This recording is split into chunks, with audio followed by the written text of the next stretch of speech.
Oke, kembali lagi bersama saya di Movila. Kali ini saya ada informasi yang sangat menarik tentunya untuk para pemirsa semua ya, di mana jelang putusan atas gugatan perselisihan hasil pemilihan umum presiden dan wakil presiden 2024 yang diajukan oleh Anies Baswedan dan Mohaimin Iskandar dan Ganjar Pranowo dan Mahfud MD akan dibacakan pada hari ini Senin 22 April 2024. Sebelumnya 8 hakim MK itu mulai fokus menggelar rapat permusyawaratan hakim atau RPH terhitung sejak 16 April lalu. Juru bicara MK Fajar Laksono itu menjelaskan para hakim konstitusi itu sudah menggelar RPH sejak sidang pembuktian selesai. Namun pekerjaan itu tersebut harus dilakukan bergiliran dengan sengketa pileg.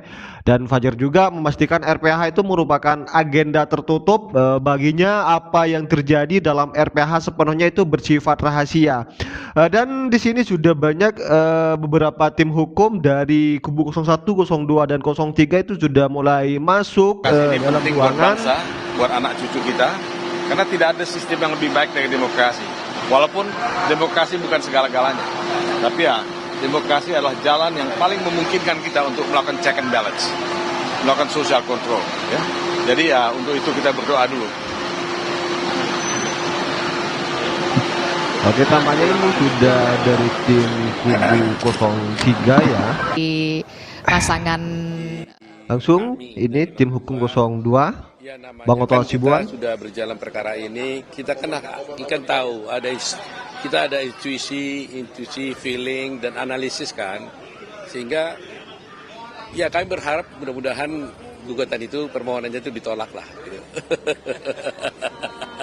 Kan kita masih menunggu juga ya Pak, putusannya nanti seperti apa. Kalau misalnya pun nanti ditolak kan masih ada langkah-langkah hukum yang bisa dilakukan juga oleh pihak 01 maupun 03. Kalau dari 02 seperti apa?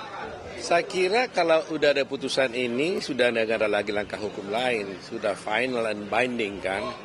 Jadi inilah akhir dari semua proses pemilu, ya kan, yang disediakan oleh undang-undang. Artinya kalau ada pemilu selesai, kemudian ditetapkan satu paslon menang, kemudian kalau keberatan hanya mengajukan kepada MK. Tadinya memang sebelum MK mereka bisa menempuh proses Bawaslu kan, itu kan. Jadi dari waktu selama proses berjalan mereka bisa masuk ke Bawaslu dan kemudian setelah Bawaslu lewat baru mestinya ke MK. Tapi ini kan mereka melompat, kan, langsung ke MK tanpa melalui Bawaslu. Nah inilah saya kira akhir daripada semua permasalahan sekarang. Jadi nggak ada lagi upaya-upaya hukum lain lagi. Tinggal kita tunggu Oktober untuk penetapan kabinet baru dan penggantian presiden. Oke Pak Oto, tentu kita nggak bisa berandai-andai juga kan Pak. Sebenarnya masih ada 50% kemungkinan kalau putusannya ini akan diterima. Kalau dari 02 apabila nanti diterima seperti apa? Ya kalau diterima ya kita harus terima juga kan. Ya namanya putusan, makanya saya bilang kan kalau kita siap menang, jam siap kalah. Ya kan begitu, harus begitu. Mendengar dari Pak Prabowo sikapnya yang selalu gentle. Dia bilang bahwa kita siap menang, siap kalah. Jadi demikian juga semua pihak nanti. Kalau ini umpamanya salah satu siapapun yang dimenangkan, kita harus hormati putusan Mahkamah Konstitusi. Itu prinsip kita. Mungkin terakhir Pak, ada arahan khusus nggak dari Pak Prabowo untuk hari ini seperti apa? Kan tadi sempat dikatakan juga. Seruannya semua kita tenang, kita harus menghormati semua pihak, menghormati putusan Mahkamah Konstitusi. Apapun putusan Mahkamah Konstitusi harus kita hormati. Itu sebabnya kalau dengar kemarin beliau menghimbau agar jangan sampai ada relawan-relawan pendukung Prabowo itu ikut di jalan, walaupun mungkin itu hanya menunjukkan kegembiraannya. Tapi kan kalau itu dibiarkan kan bisa berpotensi negatif kan, padahal waktu masuknya baik. Jadi kali ini jelas-jelas Pak Prabowo meminta supaya semuanya pihak menghormati apapun putusan Mahkamah Konstitusi, semua menghormati. Termasuk kami harus menghormatinya. Dan kita menghormati semua pihak yang berkonsultasi. 01 kita hormati, 03 kita hormati juga. Karena bagaimanapun kita sebangsa dan setanah air. Gitu. Terima kasih. Ya, terima kasih ya. Tampak ceria sekali ya raut wajah dari Bang Oto Hasibuan. Rambut potongan baru menampakkan bahwa ada keputusan yang nanti kita harapkan bersama. pertama begini, Mahkamah Konstitusi putusan Tim hukum itu Anies. menjadi sangat penting dan strategis. Karena dia akan menjadi tonggak yang akan menjelaskan apakah demokrasi, kehidupan berbangsa dan bernegara ini akan tetap bisa tegak di atas pilar-pilar demokrasi yang memuliakan kedaulatan rakyat atau tidak. Itu bagian yang pertama. Bagian yang kedua, saya memastikan semua pihak, termasuk kami, sudah mengajukan dan berikhtiar memaksimalkan semua informasi, fakta, peristiwa yang semuanya menjadi bukti untuk diajukan. Bahkan tidak pernah dalam sejarah proses sengketa Pilpres ini kami menggunakan riset, ya. Kami melakukan riset, mengajukan berbagai riset dan ahli-ahli yang dapat dipertanggungjawabkan untuk menguji kesahihan argumen-argumen yang kami ajukan. Dan kami menggunakan misalnya riset-riset ekonometri, itu belum pernah ada terjadi sebelumnya. Dan ini menjadi bagian yang sangat penting juga. Terus yang ketiga, memang putusan hari ini akan menjadi penting karena 8 negarawan yang menjadi pilar Mahkamah Konstitusi akan memutuskan, saya menyebutnya quo vadis Mahkamah Konstitusi, apakah daulat rakyat yang berbasis pada demokrasi itu dimuliakan atau dihinakan. Dan ini juga penting untuk kehidupan masa depan. Dan yang lebih penting lagi sebenarnya, kalau mau menguji argumen-argumen yang diajukan itu, dari pihak KPU sendiri sebenarnya kan banyak tidak mengcounter dalil-dalil kami. Dia hanya mengajukan saksi dan ahli 3 orang yang semuanya basisnya di ahli 3 orang. Padahal kami menguji mulai dari apakah azas pemilu dan prinsip penyelenggaraan pemilu itu dilakukan secara benar. Nah, itu Tampak ya tim hukum 01 itu masih apa ya, statementnya itu masih lebih ke negatif ya. Sepertinya itu masih mencurigai MK, yang menuntut MK itu untuk apa, memberikan keputusan yang sekiranya menguntungkan untuk tim hukum 01. Ini Mas Ganjar ya? Itu. Tentu apapun hasilnya kita akan menunggu di sana, dan saya kira saya dengan Pak Mahfud orang yang sangat taat pada konstitusi, apapun pasti akan kita ikuti. Dan tentu saja tim hukum juga sudah menyiapkan itu, maka tugas kita hari ini adalah datang untuk mendengarkan putusannya. Ya, seharusnya seperti ini. Oh tidak, kalau kita hari ini kan hanya mendengarkan saja. Semuanya diserahkan kepada majelis. Ya, yuk kita berangkat. Oke. Ya. Sebelum berangkat nih, kita mau baca. Ini keren nih Mas Ganjar, ini sudah hampir apa ya, sadar menerima terkait dengan hasil nantinya itu seperti apa. Kita menunggu putusan Mahkamah Konstitusi yang sangat historis, ya, sangat bersejarah, dan kita punya optimisme untuk mendengarkan putusan yang progresif. Dalam konteks ini, tadi Pak Ganjar sudah mengatakan, apapun putusan MK, kita akan respect putusan MK. Kita akan jalankan. Tapi tidak ada salahnya kalau kita membacakan doa. Doa ini agak panjang, saya sudah lihat tadi malam doanya. Tapi buat saya penting ya. Karena ini mengingatkan kita, mari kita doa bersama pentingnya MK dalam konstelasi hidup kita berbangsa dan bernegara. Momen-momen kebenaran ini penting.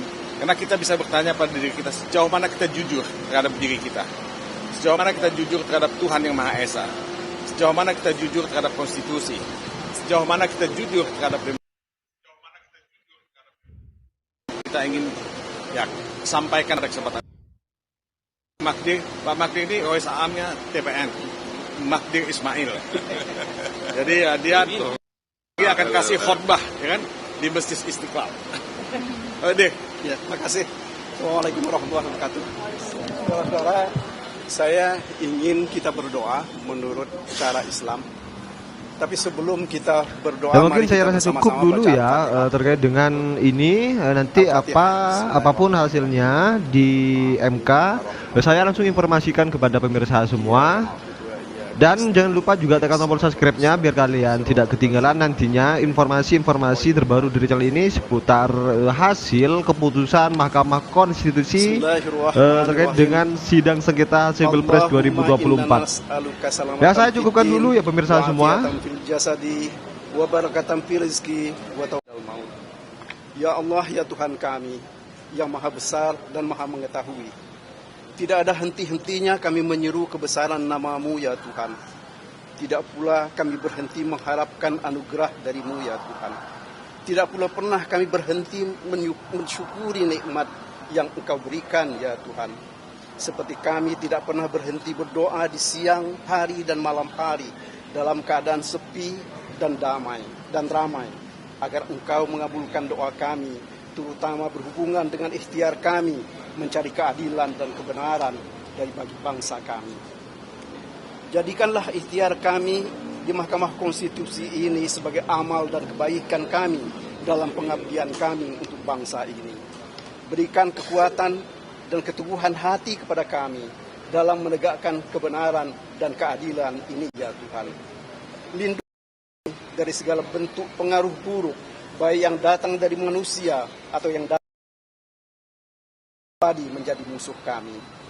Ya Allah, ya Tuhan kami, hanya Engkau yang bisa memberikan petunjuk kepada hakim-hakim di Mahkamah Konstitusi yang mengadili perkara kejahatan pemilihan umum yang dilakukan oleh sebagian orang yang beritikat buruk dalam mempertahankan kekuasaan untuk dirinya sendiri, kelompoknya atau keluarganya. Pikiran dan bersihkan hati mereka ketika dalam memutus kejahatan pemilihan umum yang dilakukan oleh segelintir dari bangsa kami yang tamak dan meninggalkan hukum dan etika dalam menjalankan demokrasi. Jauhkan mereka dari sikap tamak terhadap kekuasaan. Jangan pula Engkau jadikan mereka sebagai orang-orang yang takut dalam menegakkan kebenaran dan keadilan. Bukakanlah pintu hati mereka bahwa tanggung jawab mereka bukan hanya kepada pemerintah atau kepada Mahkamah Agung atau kepada Dewan Perwakilan Rakyat, karena mereka dipilih dan mewakili ketiga lembaga itu. Tetapi mereka harus bertanggung jawab terhadap seluruh bangsa Indonesia sekarang dan masa yang akan datang, dan akhirnya akan bertanggung jawab terhadap-Mu di hari akhir ya Allah. Terangkanlah pikiran dan bersihkan hati para hakim konstitusi dalam memutus kejahatan pemilihan umum ini. Karena bagi kami, Pilpres ini bukan hanya karena masalah kalah dan menang, tetapi adalah sebagai upaya memelihara akal budi dalam menegakkan kebenaran dan keadilan.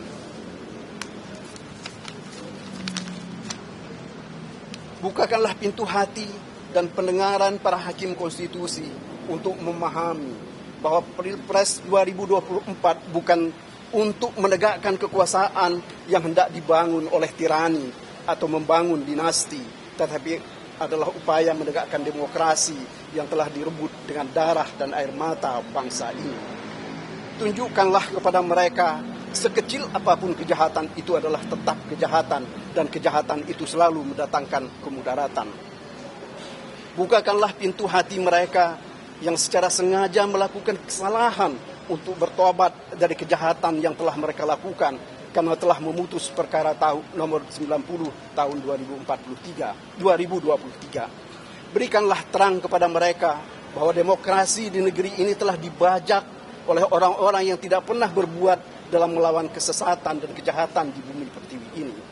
Lindungilah para hakim di Mahkamah Konstitusi dari sikap sesat dan pengaruh jahat dari orang-orang yang selalu